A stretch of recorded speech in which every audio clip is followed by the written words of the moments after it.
3. The Ordination Sermon. Then Jesus spoke, saying, Now that you are ambassadors of my Father's kingdom, you have thereby become a class of men separate and distinct from all other men on earth. You are not now as men among men, but as the enlightened citizens of another and heavenly country among the ignorant creatures of this dark world. It is not enough that you live as you were before this hour, but henceforth must you live as those who have tasted the glories of a better life and have been sent back to earth as ambassadors of the sovereign of that new and better world. Of the teacher more is expected than of the pupil, of the master more is exacted than of the servant. Of the citizens of the heavenly kingdom more is required than of the citizens of the earthly rule.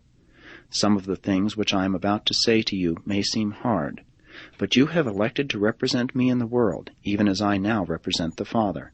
And as my agents on earth, you will be obligated to abide by those teachings and practices which are reflective of my ideals of mortal living on the worlds of space, and which I exemplify in my earth life of revealing the Father who is in heaven. I send you forth to proclaim liberty to the spiritual captives, joy to those in the bondage of fear, and to heal the sick in accordance with the will of my Father in heaven. When you find my children in distress, speak encouragingly to them, saying, Happy are the poor in spirit, the humble, for theirs are the treasures of the kingdom of heaven. Happy are they who hunger and thirst for righteousness, for they shall be filled. Happy are the meek, for they shall inherit the earth. Happy are the pure in heart, for they shall see God. And even so speak to my children these further words of spiritual comfort and promise. Happy are they who mourn, for they shall be comforted. Happy are they who weep, for they shall receive the spirit of rejoicing. Happy are the merciful, for they shall obtain mercy. Happy are the peacemakers, for they shall be called the sons of God. Happy are they who are persecuted for righteousness' sake, for theirs is the kingdom of heaven. Happy are you when men shall revile you and persecute you, and shall say all manner of evil against you falsely. Rejoice and be exceedingly glad, for great is your reward in heaven. My brethren, as I send you forth, you are the salt of the earth, salt with a saving savor. But if this salt has lost its savor, wherewith shall it be salted? It is henceforth good for nothing but to be cast out and trodden under foot of men. You are the light of the world. A city set upon a hill cannot be hid. Neither do men light a candle and put it under a bushel, but on a candlestick, and it gives light to all who are in the house.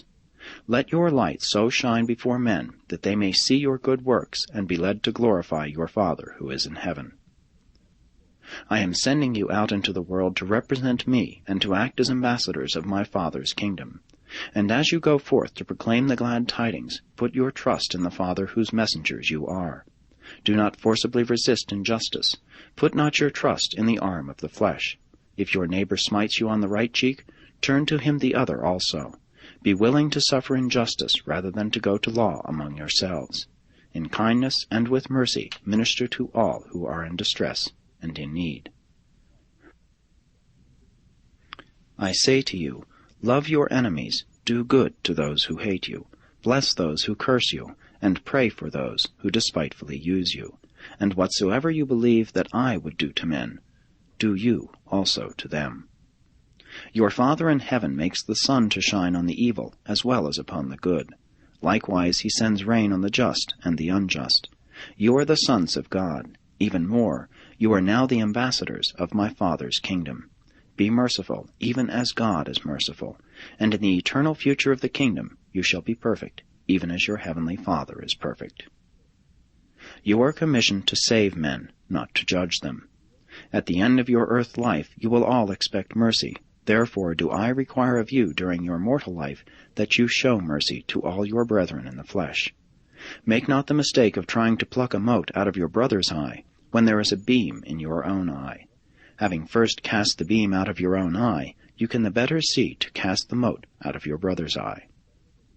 Discern the truth clearly, live the righteous life fearlessly, and so shall you be my apostles and my Father's ambassadors.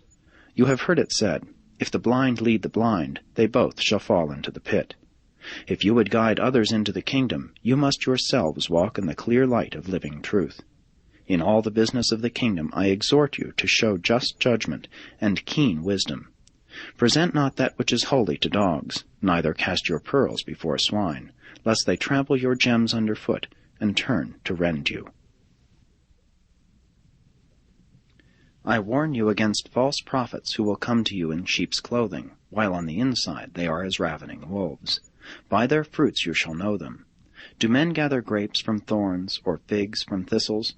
Even so, every good tree brings forth good fruit, but the corrupt tree bears evil fruit. A good tree cannot yield evil fruit, neither can a corrupt tree produce good fruit. Every tree that does not bring forth good fruit is presently hewn down and cast into the fire. In gaining an entrance into the kingdom of heaven, it is the motive that counts. My Father looks into the hearts of men and judges by their inner longings and their sincere intentions. In the great day of the kingdom judgment, many will say to me, Did we not prophesy in your name, and by your name do many wonderful works? But I will be compelled to say to them, I never knew you. Depart from me, you who are false teachers. But every one who hears this charge and sincerely executes his commission to represent me before men, even as I have represented my Father to you, shall find an abundant entrance into my service and into the kingdom of the Heavenly Father. Never before had the apostles heard Jesus speak in this way, for he had talked to them as one having supreme authority. They came down from the mountain about sundown, but no man asked Jesus a question.